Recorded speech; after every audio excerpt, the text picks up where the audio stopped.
تقریر کریں گے، تو آئیے تالیوں سے ان کا استقبال کریں۔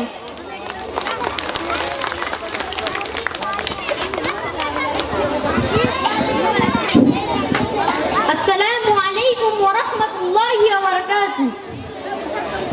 نحمده ونصلي على رسوله الكريم، اما بعد، اعوذ باللہ من الشیطان الرجیم، بسم اللہ الرحمن الرحیم۔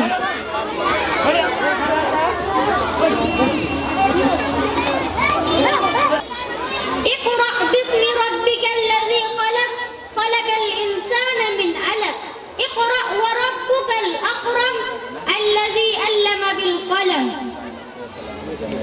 اللہ تعالیٰ نے جب زمین پر انسان کو اپنا خلیفہ مقرر کیا تو سب سے پہلے جس چیز سے آراستہ کیا وہ علم ہی تھا۔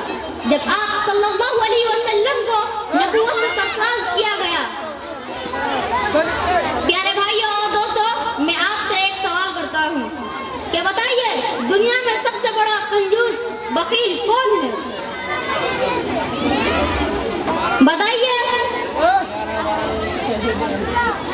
پیارے بھائیوں۔ اس نے سوال پوچھا ہے، جو حضرت جواب دینا چاہتے ہیں جواب دے سکتے ہیں۔ بچے نے سوال پوچھا ہے، سب سے بخیل کون ہے؟ سب سے بڑا بخیل جو احادیث کی روشنی میں بتایا جاتا ہے، اللہ کے رسول صلی اللہ علیہ وسلم نے فرمایا کہ ذکرت عند من ذکرت ولم یصلی علیہ، کہ جس کے پاس میرا نام لیا جائے اور مجھ پر درود نہ پڑھے تو وہ انسان سب سے بڑا بخیل ہے۔ نبی کا نام لیا جائے اور سن کر کے خاموش رہ جائے، اس پر درود نہ پڑھا جائے، صلی اللہ علیہ وسلم نہ کہے، یہ سب سے بڑا بخیل آدمی ہے۔ جی بالکل صحیح۔ جب آپ صلی اللہ علیہ وسلم کو نبوت سے سرفراز کیا گیا، اس وقت آپ صلی اللہ علیہ وسلم پر جو پہلی وحی نازل ہوئی وہ اصلاح عقیدہ کے متعلق نہیں تھا، اور نہ ہی شرک کے رد میں، اور نہ ہی ظلم و جور کے متعلق، اور نہ ہی انسانی اقوات و ہمدردی اور محبت، اور نہ ہی سماجی اصلاح سے متعلق کوئی آیت نازل ہوئی، اور نہ ہی بے شرمی بے حیائی سے روکا گیا، بلکہ ان میں سے کسی بات کا تذکرہ نہیں کیا گیا۔ سب سے پہلے جو وحی نازل ہوئی وہ تھا اقرأ باسم ربک الذی خلق، خلق الانسان من علق، اقرأ وربک الاکرم الذی علم بالقلم۔ یعنی اللہ تعالیٰ نے سب سے پہلے تعلیم اور پڑھنے کی طرف متوجہ کیا۔ اس لیے علم کی مثال روشنی کی سی ہے۔ اگر ایک اندھیرے کمرے میں سانپ اور بچھو ہو اور کیڑے مکوڑے بھی ہو تو آپ ان سب کو مارنے کے لیے الگ الگ طریقہ اپنائیں گے تو وقت بھی زیادہ لگے گا اور شاید کامیابی نہ مل سکے۔ لیکن میرے بھائیوں، اگر آپ ایک چراغ جلا کر رکھ دیں تو وہ خود بخود اپنا بصیرہ اٹھا لیں گے، کیونکہ اندھیرا ہی ان کا پناہ گاہ ہے۔ میرے بھائیوں، یہی کیفیت انسانی سماج میں علم کی ہے۔ عقیدہ و عمل، معاشرہ و اخلاق کی تمام برائیاں جہالت کا نتیجہ ہے۔ جہالت کی تاریکی میں تمام برائیاں پرورش پاتی ہے۔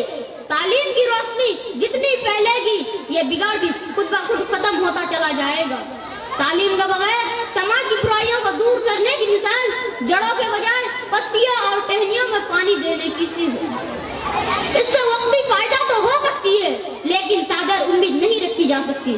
میرے بھائیوں، علم کی بڑی اہمیت ہے۔ نبی کریم صلی اللہ علیہ وسلم نے فرمایا طلب العلم فریضۃ علی کل مسلم، کہ علم کا حاصل کرنا ہر مسلمان مرد اور عورت پر فرض ہے۔ میرے بھائیوں، ایسا نہیں ہے کہ اسلام نے صرف مذہبی تعلیم کو اہمیت دی ہو۔ اسلام نے کبھی علم و تحقیق سے عداوت نہیں رکھی، علم میں اپنے اور بیگانوں کا فرق نہیں کیا۔ علم میں آپ صلی اللہ علیہ وسلم نے کبھی دوست اور دشمن میں فرق نہیں کیا۔ اگر علم کی اہمیت کا پتہ لگانا ہے تو غزوہ بدر میں گرفت ہو کر آنے والوں مشرکین سے پوچھو، جو مشرکین گرفت ہو کر آئے تھے۔ گویا کہ اس بات کا دلیل ہے کہ تعلیم کا حاصل کرنا ہر حال میں ضروری ہے، چاہے پیٹ کاٹنی پڑے یا کوئی بھی قربانی دینی پڑے۔ میرے بھائیوں، آج مسلمانوں کو یہی سمجھنے کی ضرورت ہے کہ وہ معمولی کھائے، معمولی پہنے، عیش و عشرت کے دوسرے اسباب سے اپنے آپ کو بچائے، معاشی تنگی کو گوارا نہ کرے، لیکن ہر قیمت پر اپنے بچوں کو تعلیم دلائے۔ میرے بھائیوں، جب تک پوری سماج نہ پڑھے،